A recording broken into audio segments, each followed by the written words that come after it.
Sometimes we don't have nobody. Right. That's right.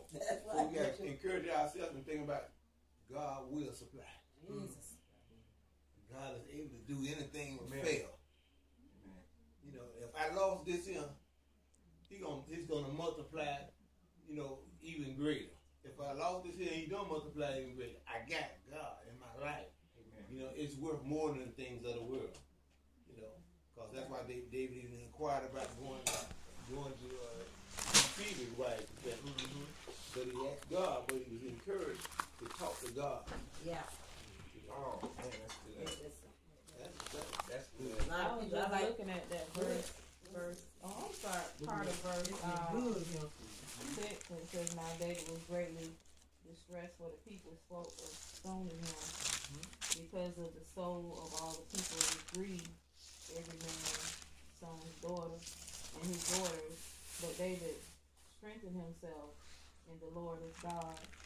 And I was just looking at that part because it's something that's so significant about when you go to God, you know, because you need strength. Like, that's where your confidence is. That's where that's where your help is. I don't know which way to turn, but I know if I go to God, I can get some strength. It say they cried till they couldn't cry no more. Sometimes you can be going through some stuff and you can be like, it ain't even no room to cry. Crying ain't an option no more. Come on now.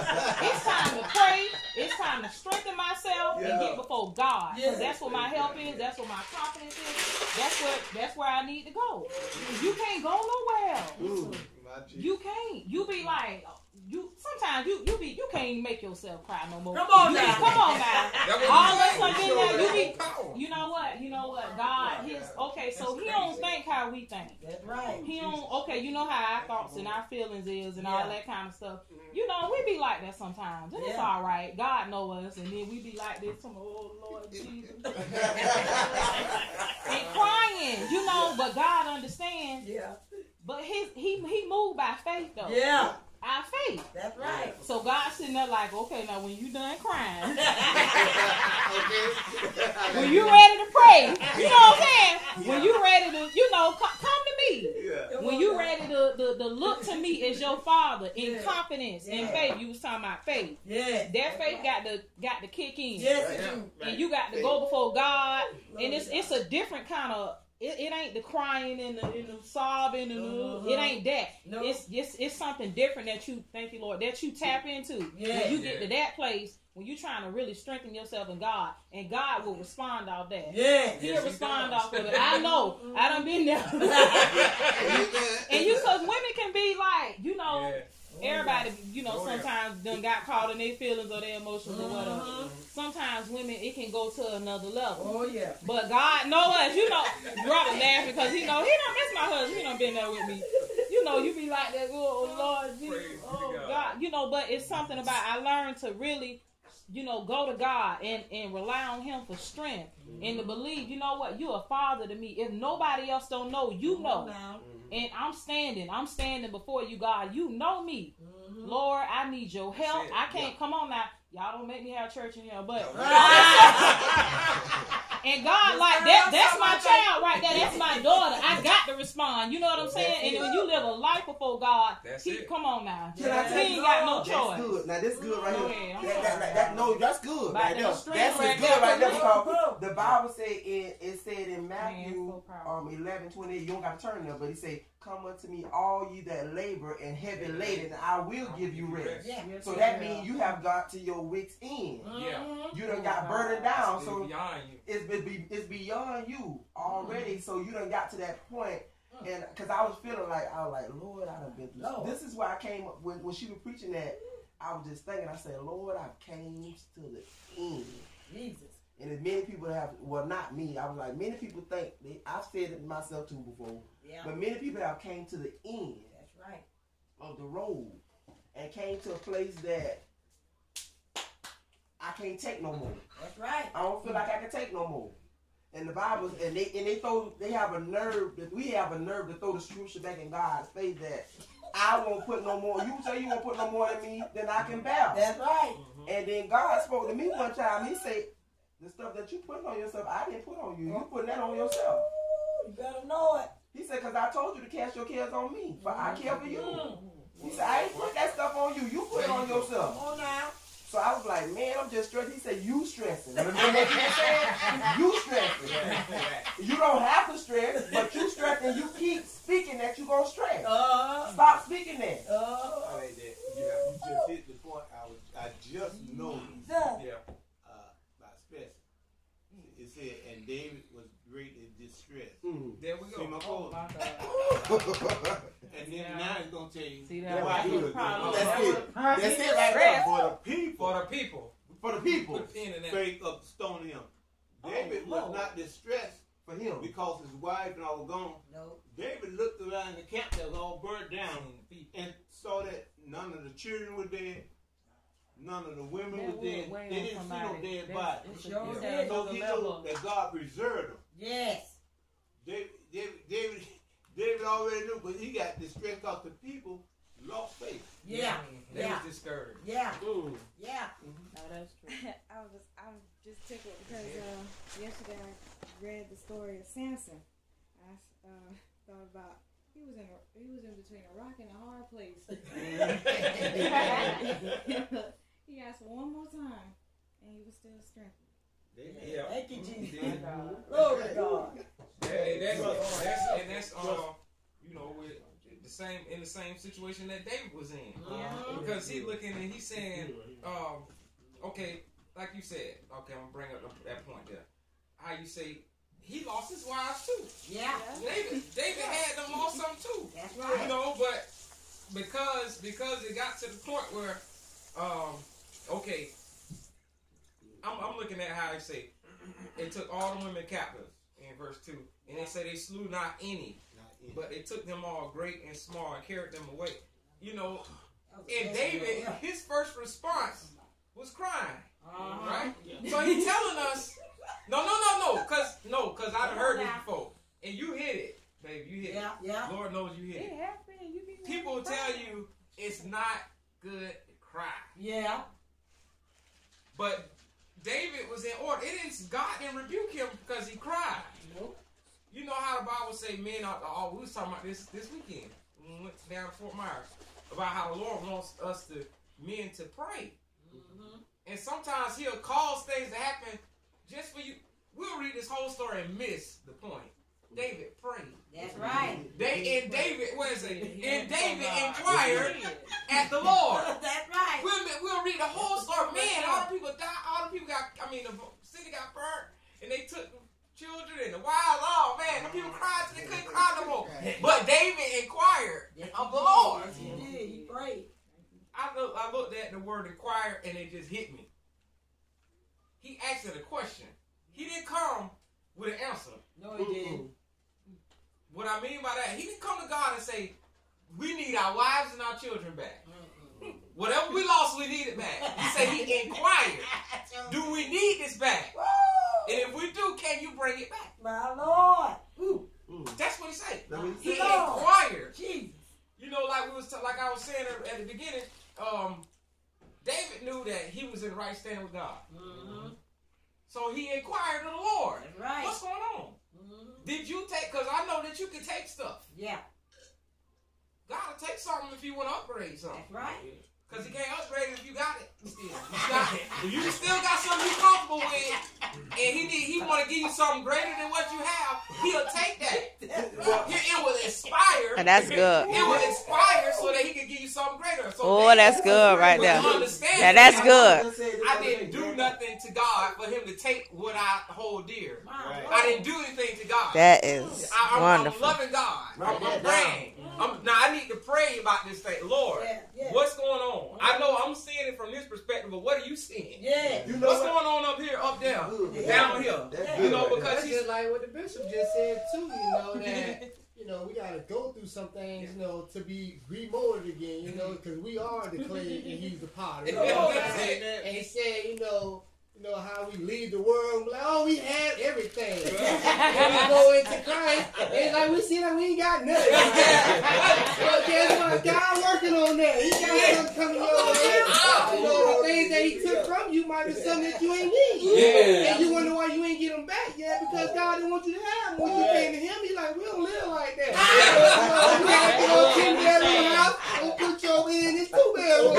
to use your wife and the kid. What the damn 10 rooms for? You just being greedy. You know what? And you know you're so right. You're absolutely right. My grandma said that. She said this when I was a little kid, and I never forget it. She said you can't get better until you turn good loose. You can't get better until you turn good loose. So you first gotta let something go in order for you to get something better. Yeah. You can't be a manager and still be a normal regular employee. No. You gotta turn that position loose in order for you to get the better position. You better know it. So she always remind me that. She said, baby, only way that you can get something better, you gotta turn what you got going on right now loose in order for you to get that better. And that's what I'm looking at. How he said it's. And I'm putting a pin in that. That's it. He said, and David inquired at the Lord. Yeah. We missed that. Yeah. Because soon as something go get lost, we cry and then we faint because we want that same thing back. You know, and didn't even bother to ask the question. Okay, so to yourself or God. I got a question. So should people be trying to go to the enemy's camp and get back they stuff? Come on now, we be hearing it. They got a song. We talking about back to the enemy's camp. Took back what you stole from me. Run around feet. It's a song. They be singing that song. It's a Saturday. Now when you was talking, y'all was talking. I was hearing that song. We know who used to sing that song in church. But we used to hear that song. Yeah. So should you be trying to go and get all that stuff? Or is that stuff that God don't? I'm just saying. Like he made a good point. You gotta ask God. Is he trying to give you some new stuff? Or is you trying to be some old school? What David did show God Come on now. that those are my wife and my children. But I do not put them ahead of you. There we go. Amen. There we go. I love them. That's good right there. There we go. I love them. But I cannot put them ahead of you. Oh my God. If you, That's good right if they not good for me, because this your will be done. Yeah. I gotta deal with it because you God. Shall I go get them? There we go. You know, Should I go get them? because I'm not gonna go get your will. That's right. It. That's what I'm talking about. You know, and like like I said, some of those things we done had before. Take back what the devil stole. Some things not too. Like I said, some things have some attachments to it. Or should I say spirit? Spirit. And it cause you to revert back to old ways. That's it, Bishop. You know, like I said, a 10-bedroom house. With 3 people living in them. That you didn't want to walk out there and pick out the shit. And don't nobody stay there. Ain't nobody there. You know, you want to let family stay there. Everything got just on it.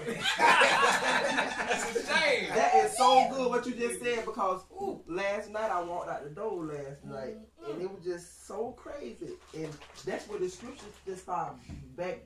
It was bothering me last night. The scripture wasn't bothering me to the point where it was a bad way. It just started dawning on me like, okay, this right here. The Lord say, if you put me first before everything, if a person keep me first before everything, and don't worry about the things that I got for them or whatever, he said I give them the desire of their heart, but they first got to keep their mind on me and don't put a limit to. You know how some people be like, if I get a certain amount of money, I go to this place. If I get a certain thing, I'll go to that place and I'll preach the gospel or whatever.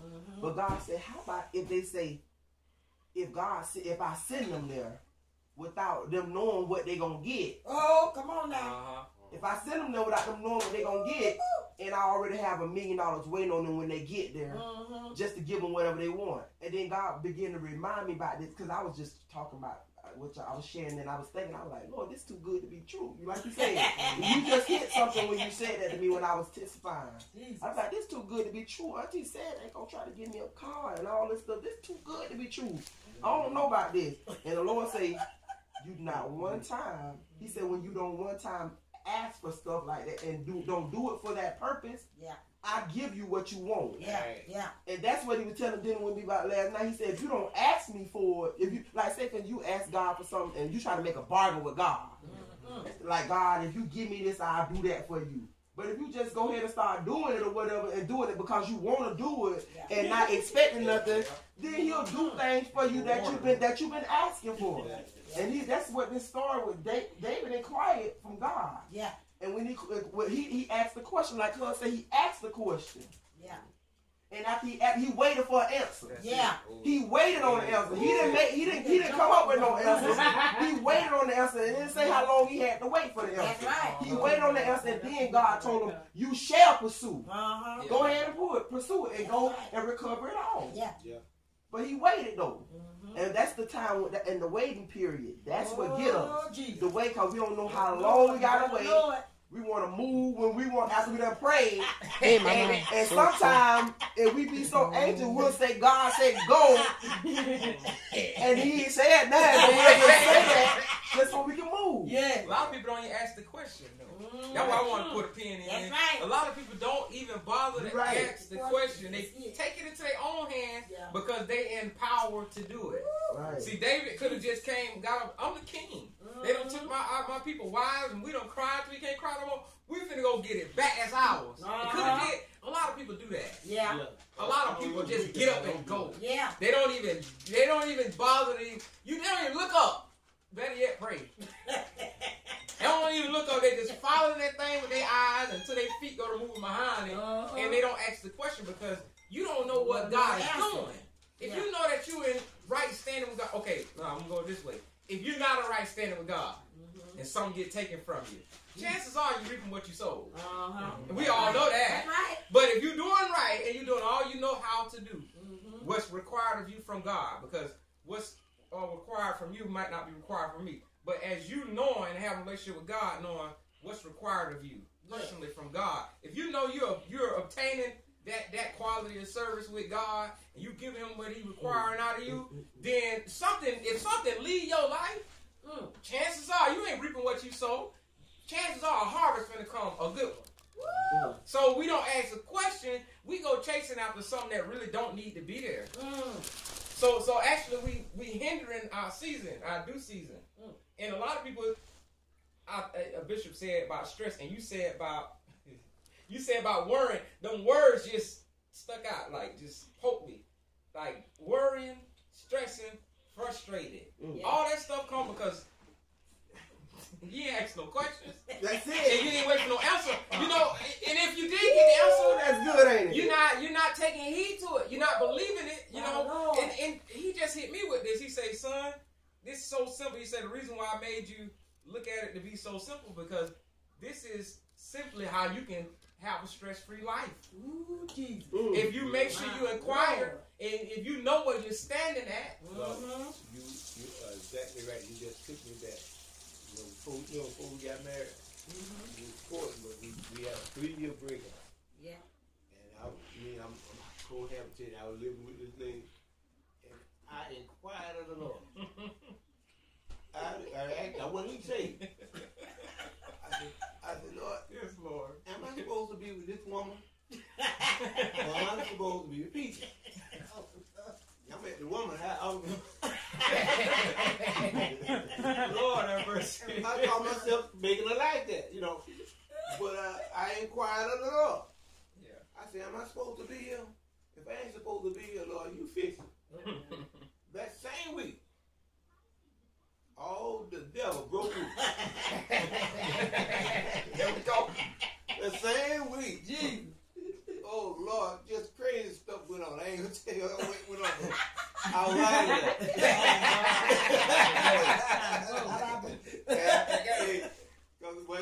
I was out of there and I was on that phone. Hey, picture. I'm sorry. Now, the Lord said, come home.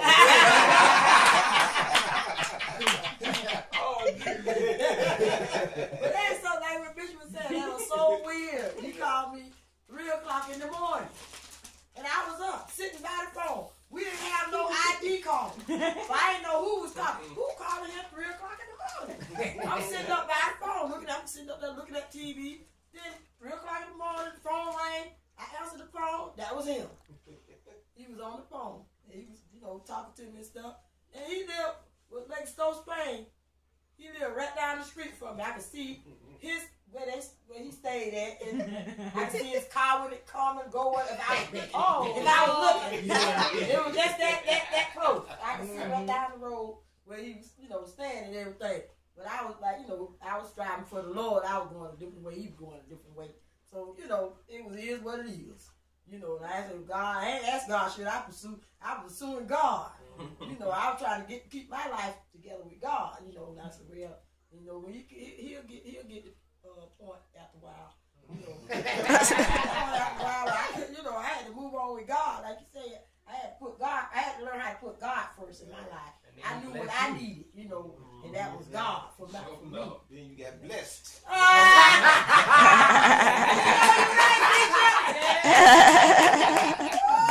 Yes, Lord. I got blessed. Thank you, Jesus. I want to read something. This is so good tonight, Andre. God bless you. I want to read Exodus, the 17th chapter. Amen. We talk about the same thing. Amen. Tonight. Cool. Exodus 17th chapter. Thank you, Jesus.